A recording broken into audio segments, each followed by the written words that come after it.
नमस्कार। कभी सोचा है कि एग्जाम्स में आने वाले इतिहास के ये अलग-अलग सवाल असल में एक दूसरे से जुड़े हुए हैं? आज हम इन्हीं बिखरे हुए सवालों के धागों को जोड़कर भारत की एक पूरी कहानी बुनने की कोशिश करेंगे। तो सवाल यही है कि क्या ये बिखरे हुए फैक्ट्स मिलकर कोई बड़ी तस्वीर बना सकते हैं? सोचिए, हर सवाल एक पजल का टुकड़ा है। तो चलिए इन टुकड़ों को एक एक करके जोड़ते हैं और देखते हैं कि अतीत का कौन सा दरवाजा खुलता है। हमारे इस सफर के 5 अहम पड़ाव होंगे। हम शुरुआत करेंगे प्राचीन भारत की बुनियाद से, फिर चलेंगे मध्यकाल के सल्तनत और साम्राज्यों में, उसके बाद कंपनी राज और विद्रोह को देखेंगे, फिर स्वतंत्रता के लिए संघर्ष और आखिर में एक नए राष्ट्र के निर्माण की कहानी को समझेंगे।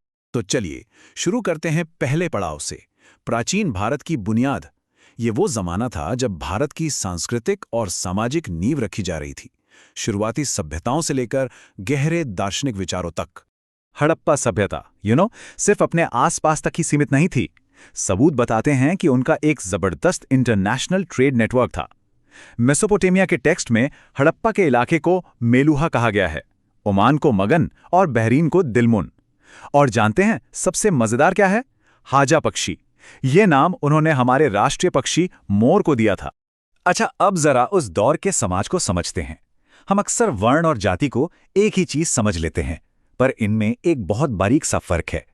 देखिए, वर्ण एक सैद्धांतिक ढांचा था जिसमें 4 श्रेणियां थी, जबकि जातियां जन्म पर आधारित थीं और उनकी कोई गिनती नहीं थी। जैसे जैसे नए समूह, मान लीजिए जंगल में रहने वाले निषाद हों या फिर सुनार, समाज का हिस्सा बनते गए, उन्हें जाति व्यवस्था में शामिल कर लिया गया। इस दौर में सिर्फ समाज ही नहीं बल्कि धर्म और ज्ञान की दुनिया में भी बड़ी हलचल थी।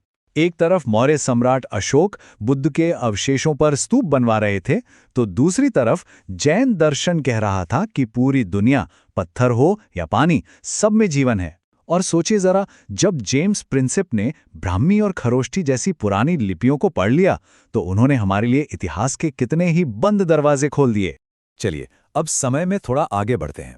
अब हम आ गए हैं मध्यकाल में। ये एक ऐसा दौर था जब भारत में संस्कृतियों का एक कमाल का संगम हुआ। बड़े बड़े राजवंश उभरे और दुनिया भर से यात्री यहाँ खींचे चले आए। मध्यकालीन भारत कितना ग्लोबल था, इसका अंदाजा आप इन यात्रियों से लगा सकते हैं। इटली से निकोलो दे कॉन्टी, ईरान से अब्दुल रज्जाक, रूस से अफनासी निकितिन, पुर्तगाल से डोमिंगो पेस। मतलब दुनिया भर से लोग भारत आ रहे थे और यहाँ के बारे में लिख रहे थे।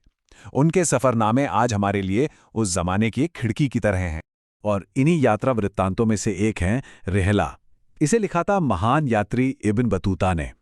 ये किताब उस जमाने का एक आई विटनेस अकाउंट है। इसे पढ़ना ऐसा है मानो हम 14वीं सदी के भारत को सीधे इब्न बतूता की नज़रों से देख रहे हों। इतिहासकारों के लिए तो ये एक खजाना है। अब बात करते हैं कला की। मुगल काल में खास तौर पर पांडुलिपियों में बनी छोटी छोटी पेंटिंग्स, जिन्हें मिनिएचर पेंटिंग कहते हैं, उनका बहुत महत्व था। अकबर के दरबारी इतिहासकार अबुल फजल ने तो इसे एक जादुई कला कह दिया था। उनका मानना था कि ये बेजान चीज़ों में भी जान डाल सकती है। ये पेंटिंग्स सिर्फ खूबसूरती के लिए नहीं थीं, ये राजा और राज्य की शक्ति दिखाने का भी एक जरिया थीं। उस दौर में शासक अपनी ताकत दिखाने के लिए बड़े दिलचस्प टाइटल्स या उपाधियां अपनाते थे। जैसे ओडिशा के शासक खुद को गजपति कहते थे, मतलब हाथियों का स्वामी। दक्कन के सुल्तान अश्वपति थे, यानी घोड़ों के स्वामी। और विजयनगर के शक्तिशाली राजा खुद को नरपति कहते थे, यानी मनुष्यों का स्वामी। अब हम इतिहास के एक ऐसे मोड़ पर आ गए हैं जिसमें भारत के भविष्य को हमेशा हमेशा के लिए बदल दिया। ये दौर है ईस्ट इंडिया कंपनी के आने का, उसके धीरे धीरे ताकतवर होने का, और फिर उसके खिलाफ उठे सबसे बड़े विद्रोह का। ये सब रातों रात नहीं हुआ। अंग्रेजों का असर धीरे धीरे बढ़ा। 1612 में सूरत में एक छोटी सी ट्रेडिंग पोस्ट से कहानी शुरू हुई। फिर 1661 में बॉम्बे उन्हें दहेज में मिल गया, और 19वीं सदी आते आते तो वो राजमहल की पहाड़ियों का सर्वे करवा रहे थे और दक्कन जैसे इलाकों में अपनी टैक्स पॉलिसी लागू कर रहे थे। लेकिन क्या भारतीय चुपचाप ये सब देख रहे थे? बिल्कुल नहीं। जब कंपनी ने जमींदारों पर शिकंजा कसा तो उन्होंने भी बड़े दिलचस्प तरीके निकाले। बर्धवान की राजा की जमींदारी जब नीलाम हुई तो उसमें से 95% बोलियां फर्जी थीं। राजा के अपने ही लोग जमीन खरीद लेते थे, जिससे कंट्रोल राजा के ही पास रहता था। ये ब्रिटिश सिस्टम को उसी के खेल में हराने जैसा था। और फिर आया साल 1857। सवाल उठता है कि यह विद्रोह आखिर भड़का क्यों? देखिए, इसकी जड़ें बहुत गहरी थी। अंग्रेजों ने सती प्रथा जैसी कुरीतियों को खत्म किया, जो अच्छे सुधार थे, लेकिन आम लोगों को लगा कि ये उनके धर्म और संस्कृति पर हमला है। ईसाई मिशनरियों की बढ़ती गतिविधियों ने इस डर को और बढ़ा दिया। माहौल में इतना शक और डर था कि जब चर्बी वाले कारतूसों की अफवाह फैली तो लोगों ने उस पर तुरंत यकीन कर लिया। और हाँ, एक बात साफ कर लेना बहुत जरूरी है। 1857 सिर्फ सिपाहियों का गदर नहीं था।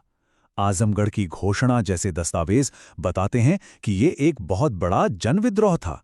इसमें किसान, जमींदार, राजा महाराजा और आम लोग सब शामिल थे, जिनका एक ही मकसद था, अंग्रेजी हुकूमत को उखाड़ फेंकना। 1857 के विद्रोह ने भले ही आज़ादी ना दिलाई हो, लेकिन उसने स्वतंत्रता की जो चिंगारी जलाई थी, वो 20वीं सदी में एक बड़ी आग बन गई। अब हम उसी संगठित और राष्ट्रव्यापी संघर्ष की कहानी देखेंगे। अब देखिए, आज़ादी की लड़ाई ने कैसे रफ्तार पकड़ी। 1929 में कांग्रेस ने पूर्ण स्वराज को अपना लक्ष्य बनाया। 1930 में गांधी जी के दांडी मार्च ने सविनय अवज्ञा आंदोलन की आग पूरे देश में फैला दी। 1931 में वो भारत की आवाज बनकर लंदन की गोलमेज कॉन्फ्रेंस में गए और 1942 में भारत छोड़ो का नारा पूरे देश में गूंज उठा। इसी दौरान भारतीय राजनीति में एक और बड़ी ताकत उभर रही थी, मुस्लिम लीग। उनकी स्थिति थोड़ी जटिल थी। जहां एक तरफ 1946 में उन्होंने डायरेक्ट एक्शन डे का ऐलान किया, वहीं अगर हम 1937 के चुनावों को देखें तो तस्वीर मिली-जुली थी।